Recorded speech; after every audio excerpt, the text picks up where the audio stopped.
नमस्ते दोस्तों, आज हम आपको बताने जा रहे हैं कि आप भारतीय रेल को कैसे ट्रैक कर सकते हैं। उससे पहले यदि आप चैनल पर नए हैं तो प्लीज़ लाइक और सब्सक्राइब जरूर कीजिएगा। इससे हमको बहुत मदद मिलती है। पहले तो एक प्ले स्टोर पर जाके आप एक ऐप सर्च कीजिए जिसका नाम है वे इज़ माई ट्रेन।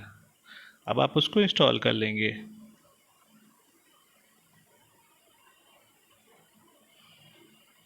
जब ये ऐप इंस्टॉल हो जाए तो हम इसको ओपन कर लेंगे। ये हमने ओपन कर ली। ये ट्रेन हमें कुछ परमिशन मांगती है, जैसे where is my train want to access your device location. इसका मतलब ये आपकी करंट लोकेशन जानना चाह रही है या जो भी। आप इसे डरिए नहीं, आप इसे वाइल यूजिंग द ऐप कर लीजिए। और ये नोटिफिकेशन दिखाना चाहती है तो आप नोटिफिकेशन भी आप अलाउ कर सकते हैं।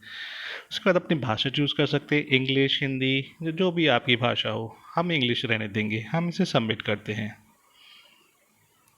तो सबसे पहले तो ये इस तरीके का इंटरफेस है। यहाँ पे आप स्टेशन से कौन सी ट्रेन सर्च करनी है और कौन से स्टेशन पे जाना है।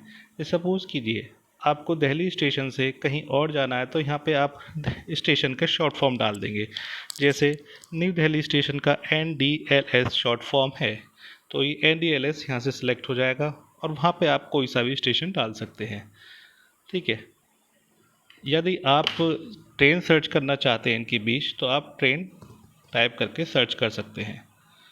और सपोज कि और यहाँ पे आप अपनी डेट चूज़ कर सकते हैं, टुडे, टुमारो या कैलेंडर में से ऐसे फ्यूचर का प्लान कर रहे हैं तो इस तरीके से ये भी आपके दिख जाती है।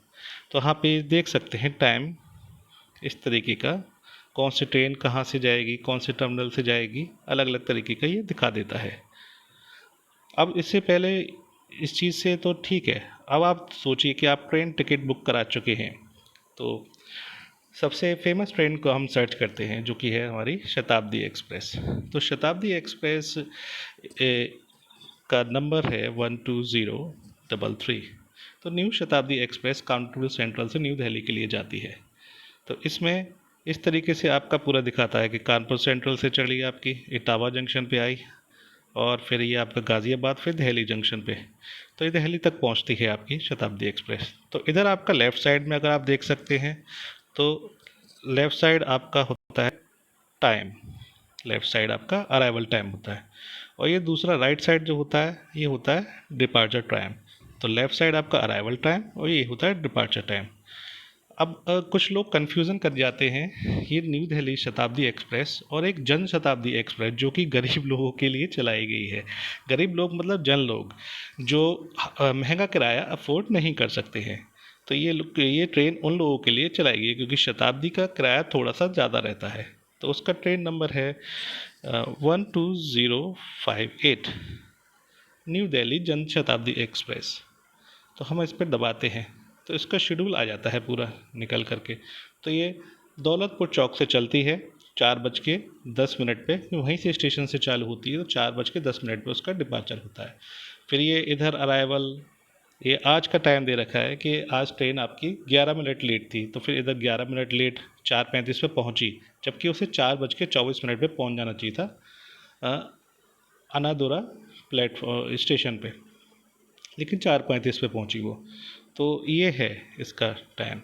जैसे जैसे 5:37 पे आई दिल्ली जो टाइम होता है 5:37 पे पहुंच जाना चाहिए था, लेकिन वो पहुंची 5:40 पे और फिर तुरंत ही निकल गई क्योंकि उस वहाँ पर रुकना नहीं था, सीधे सीधे हॉल्ट नहीं था, उसका स्टेशन नहीं था।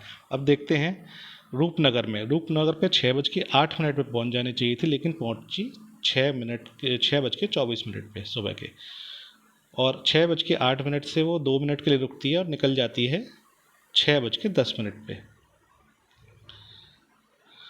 ठीक है, 6:10 पे निकल जाती है, लेकिन वहाँ पहुँची 6:24 पे, निकली 6:28 पे। लेकिन आप ये यकीन रखिए कि इसका जन शताब्दी एक्सप्रेस जो है, जो कि जन शताब्दी है, शताब्दी एक्सप्रेस नहीं जन शताब्दी है, इसका केवल 2 मिनट का वेटिंग पीरियड रहता है। आप दे सकते हैं 6:08 पे पहुंची, फिर 6:10 पे वहाँ से निकल गई।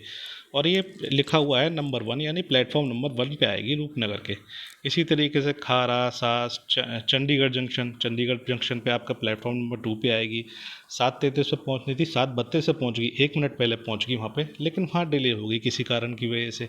डिले होने का कारण ज़्यादातर ये रहता है कि कोई प्रायोरिटी जो ज़्यादा होती है ट्रेन की वो पहले निकल जाती है, या रिफिलिंग में कुछ कमी आ गई, या मेंटेनेंस को चेक करने लग गए, इसलिए लेट हो जाती है। लेकिन आप ये मान के चलिए कि ट्रेन लेट नहीं होंगी, क्योंकि आप मिस नहीं करना चाहते, क्योंकि 2 मिनट का हॉल्ट होता है इस ट्रेन का केवल।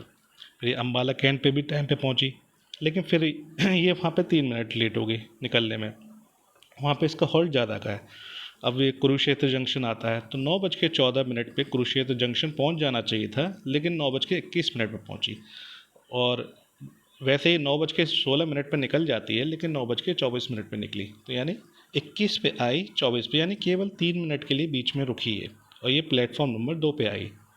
तो आप ये मान के चलें कि ट्रेन 9:14 पे आ जाएगी और 9:16 पे निकल जाएगी। फिर ये करनाल होते हुए, पानीपत जंक्शन होते हुए, यहाँ पे सब प्लेटफॉर्म नंबर लिखे हुए हैं जो प्लेटफॉर्म नंबर 2 पे आ रही है। इस तरीके से आप देख सकते हैं कि पानीपत जंक्शन, सोनीपत जंक्शन, सब्जी मंडी, फिर न्यू दिल्ली 11:45 से पहुँच जानी चाहिए थी, लेकिन 11:49 पे पहुँची, यानी 14 मिनट लेट। तो इस तरीके से आप इस ट्रेन को ट्रैक कर सकते हैं। अब आती है सीटिंग अरेंजमेंट। जैसे सीटिंग, आप सीटिंग का है, सीटिंग देख सकते हैं इसमें। ये ज़रूरी नहीं ठीक हो सीटिंग, ये डिब्बे का नंबर अटैच्ड है ट्रेन में, आपकी ये गाड़ी का इंजन है, ये L1 D1, आप अपना कोच नंबर देख सकते हैं, लेकिन ये ज़रूरी नहीं कि ये ठीक है। जैसे EUG कोच है, C1 कोच है, C2 कोच है, और C3 कोच है या C4 कोच है, जो भी है आपका, इसे दबा लेंगे तो उसमें सीट का अरेंजमेंट दिख जाता है। लेकिन ये ज़रूरी नहीं कि यही सीट का अरेंजमेंट होगा, लेकिन एक रफ़ आइडिया के लिए है। आपको क्या करना है, आप पहले स्टेशन पहुँचिए और जाके इंक्वायरी कीजिए वहाँ पे, और वहाँ पे आपको पता चल जाएगा कि कौन से प्लेटफॉर्म नंबर पे आ रही है। वैसे इसकी इन्फॉर्मेशन सही ही होती है, जो प्लेटफॉर्म लिखा हुआ है उसी प्लेटफॉर्म पे आती है, लेकिन एक बार आपको कंफर्म ज़रूर कर लेना चाहिए। अब बहुत सारे यूज़र हमसे ये पूछते हैं कि क्या हुआ हो अगर 2 मिनट का हॉल्ट है, आप एंड टाइम पे पहुँचे, आप देख नहीं पाए ट्रेन कहाँ जा रही है, कैसे उसके डिब्बा नहीं देख पाए आप, तो उस वक्त आप क्या करें। आपके पास अगर कंफर्म टिकट है तो आप डरिए नहीं बिल्कुल भी। आपको दिख रही है सामने ट्रेन खड़ी हुई, जो भी कोच दिख रहा है, आपको लग रहा है कि ट्रेन चल जाएगी, ये रुकने नहीं वाली, ये चल जाएगी, निकल जाएगी, हम लेट हो गए हैं ऑलरेडी। आपको जो भी कोच दिख रहा है उसमें चढ़ जाइए। ट्रेन अंदर से आपस में कनेक्टेड होती है, ज़्यादातर ट्रेनें होती हैं, सारे डिब्बे कनेक्टेड होते हैं, और वो आपस में आप अपने उस डिब्बे तक पहुंच जाएंगे टीटी की मदद से। आप पहले चढ़ जाइए उसके अंदर, ट्रेन के अंदर। फिर जब कोई पूछे कैसे जाना है, कैसे नहीं जाना है, तो आप अंदर से अंदर जा सकते हैं। लेकिन एक चीज़ का ध्यान रखिए, जहाँ से ट्रेन कनेक्टेड होती है डिब्बे से, बीच में डिब्बा, वो बहुत पार्ट हिलता है, तो वहाँ पे ध्यान देते हुए आप धीमे धीमे, आहिस्ता आहिस्ता एक कोच से दूसरे कोच में जा सकते हैं। और इधर उधर के गेट भी खुले रहते हैं। आपकी ये जन शताब्दी ज़रूर है, लेकिन ये शताब्दी की तरह ही तेज़ चलती है, तो ये ध्यान रखिए कि जन शताब्दी शताब्दी की तरह ही तेज़ चलती है। तो बस आप चढ़ जाइए उसके अंदर। आप कोच नहीं ढूंढ पा रहे हैं अपना कौन सा है, और आपको लग रहा है कि ट्रेन आपकी निकल जाएगी, तो आप उसके अंदर चढ़ जाइए। तो दोस्तों, ये मैं ऐप के बारे में आपको बता चुका हूँ, और आपको अगर कुछ कमेंट करना है तो आप मुझे कमेंट करके बताइए। धन्यवाद।